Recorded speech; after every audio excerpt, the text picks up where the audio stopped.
And I found that at first, I would want to have television on all the time, or radio, and lots of magazines and newspapers. So I became information junkie, which was just filling up spaces rather than sitting with myself and getting comfortable with whatever came up. And now, though I will still run away on occasions, I'm much better able to do that.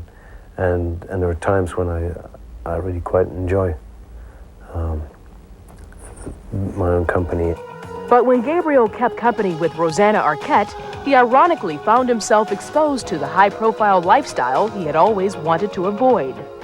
I think all the sort of, the Hollywood or the entertainment business, showy side of things. I mean, I can enjoy, sometimes now I know quite a few people, but it's a fun place to visit. It's not somewhere I'd like to live. I think that's how I feel about it. Because, there is a lot of hypocrisy going on there, and everyone's on the make one way or another, and providing people are straight about that, then I have no trouble with it. But I think it's when the boundaries get confused. But I enjoy that, and in fact, when my kids now being teenagers, they love being able to go backstage or premieres and all the sort of the glitter end of it, and so and I found that I can enjoy it through them, and so that's been fun. Where Peter Gabriel is the most at home is his native England, where he still resides outside of Bath. The musician believes he embodies the influences of British culture, which he feels set him and his fellow countrymen apart from artists of other nations. I think one of the reasons that England has had such a lot of interesting stuff going on in the arts, and particularly in rock music. I think per head of population, we have many more musicians that have reached people, a worldwide audience, than any other country. And I think that is in part a response to this sort of oppression, this reserve in the way that people are brought up, that it is a bit of a straitjacket that people want to punch through and burst out of. So I think that has been a fuel for the sort of English angst, which is not a healthy one, I don't think. And that's part of the reason that I'm pleased my daughter's studying over here now, is that I think that freedom of expressing yourself is an advantage for an English person.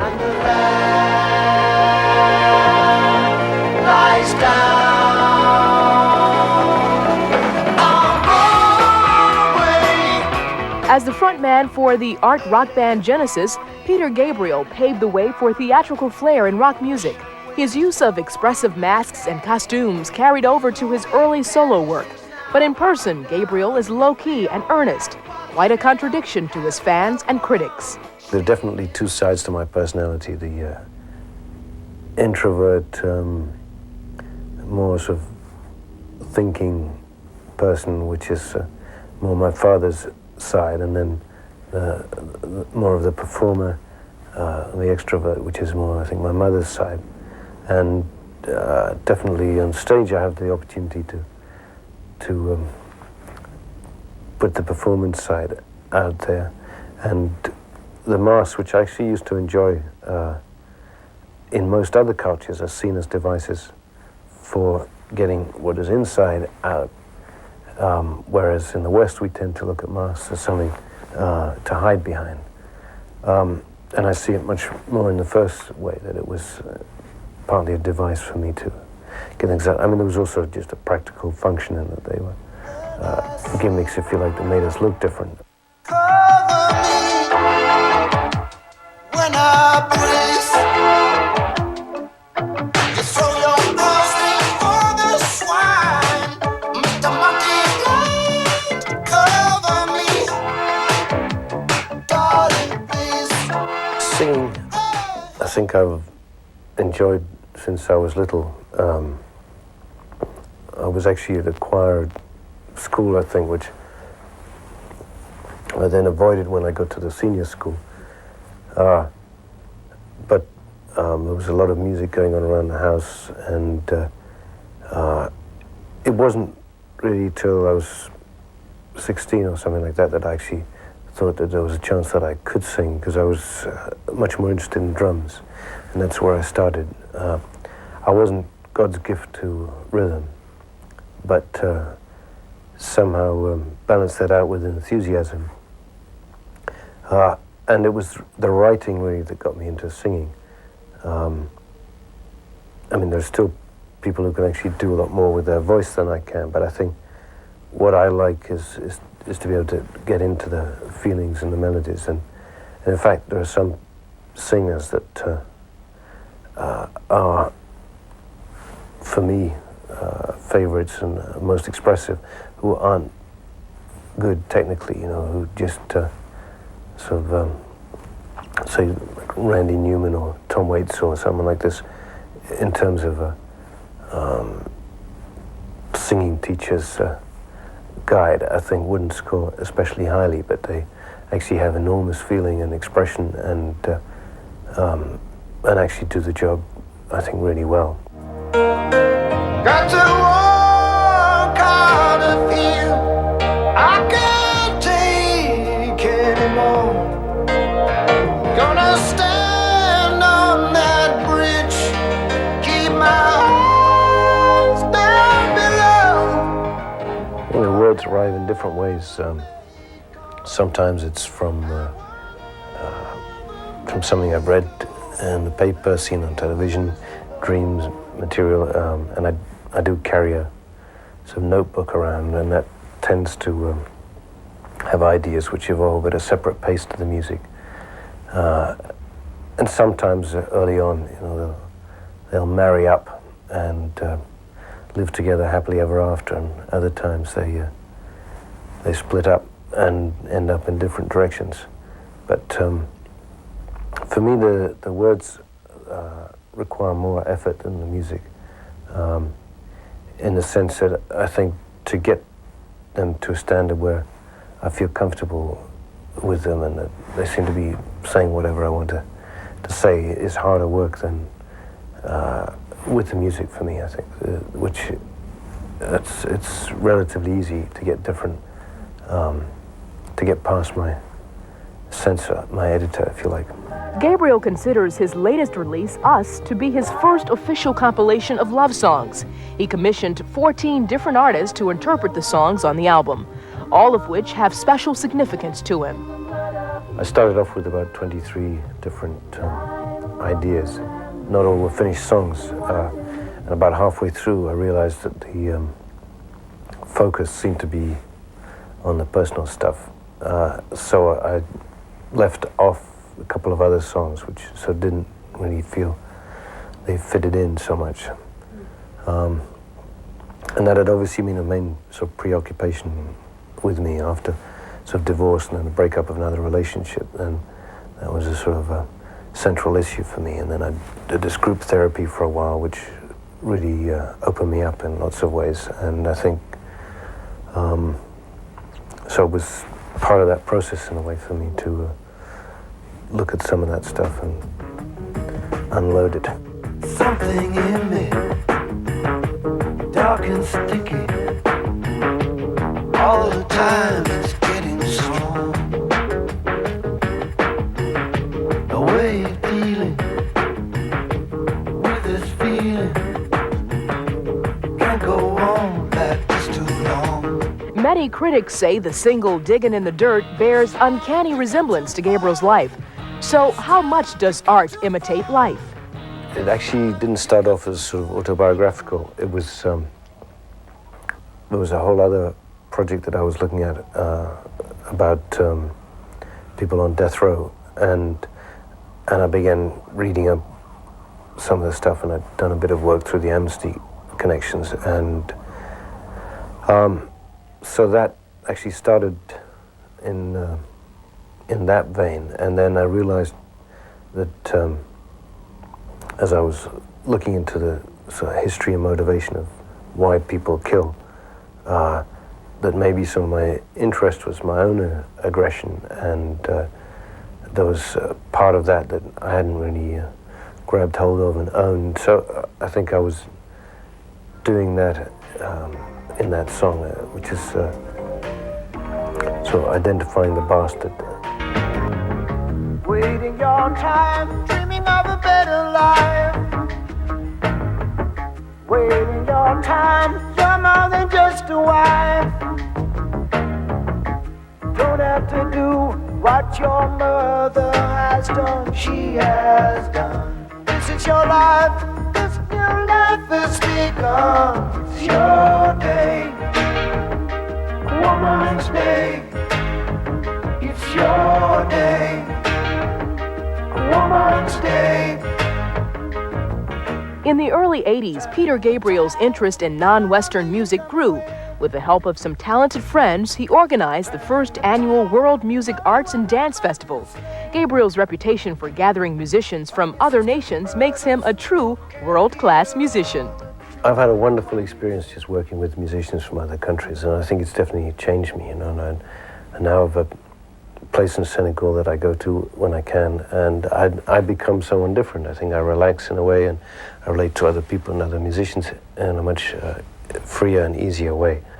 And we have this fantastic week at the studio where we get some of the real world artists, well-made artists that are doing the festival circuit, and a lot of invited guests. And we create quite a few rooms. There's sort of 4 or 5 rooms in the studio, but we end up with about a dozen rooms. People bring recording gear, set it up on the lawns in bedrooms, and it sort of runs 24 hours a day with a cafe there, and people getting together with anyone that interests them, really, and making music.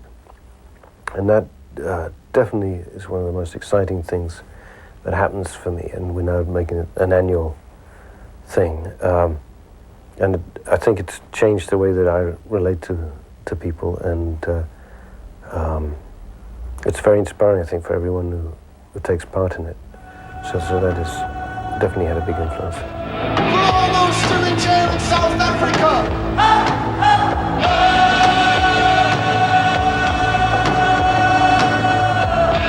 For all those still being tortured.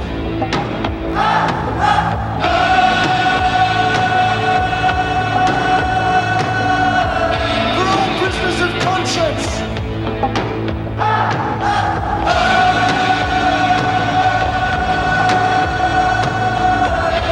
Most recently, Peter Gabriel extends his pursuits for global harmony to implementing the Witness Program, a cooperative venture sponsored by Reebok. With some of the human rights groups that we've been working with over the years, it seemed that there was a need to try and get footage of some of the abuses and atrocities recorded and then aired, because what was very clear after the Rodney King affair is that a chance video recording can have an enormous impact. How it's used is obviously very important, but we felt that it was really necessary to try and get a lot of Video 8 cameras out to the activists around the world so that they could themselves, ideally with as little risk as possible, although it obviously puts them in danger, record some of what was going on, and we would try and endeavor to get it broadcast. Away from the political front, Gabriel consumes his time planning a theme park in Barcelona, aptly named Real World. He joins forces with fellow artists Brian Eno and Laurie Anderson. The intention of the Power Project really was, and in a sense, it's not solely confined to the park. I think that there are going to be many more forms of art, if you like, and entertainment that are interactive, where people get much more involved, where they become the artist, where they decide the work of other artists and start playing around with it and getting creative with it. And a lot of people now are beginning to work in this area, and I think it's partly as a result of the technological innovations the computer industry has provided us with, and some of the space research, and there are all these offshoots which are now coming into this big lump, which is a merger between communications, entertainment, computer industry, and education. I mean, we just wanted to put together people doing interesting work in these areas and try and bring them involved, bring them into that area and just thinking through things. So we have these wonderful evenings where we sit around with some food and wine and just dream and concoct imaginary situations. But we now have sort of stuck that together with some experts in the leisure industry. You know, there's this whole other science of sort of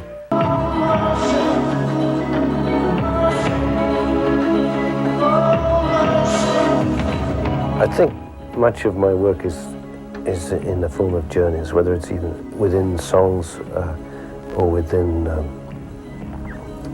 my life. I think I want to see myself really being challenged in a way that keeps me alive, awake, and open to different influences and different people, because I think you choose the situations that you end up in, and they can either be sort of challenging and teach you a lot. I mean, and it, I think, goes back to this word that I liked a lot in Chinese, which is has danger and opportunity. I mean, both meanings apply to the same word, and so I think it's often when you put yourself at risk, or most at risk, that you have the most opportunity to learn. And that's the dangerous thing about a culture focused on success, because very often you actually learn more information from failing than you do from succeeding. And I think it's very important in my journey and in other people's that they allow themselves to fail and see that as a healthy road as well as succeeding. Digging in the dirt, find the places we got hurt. Digging in the dirt, find the places we got hurt.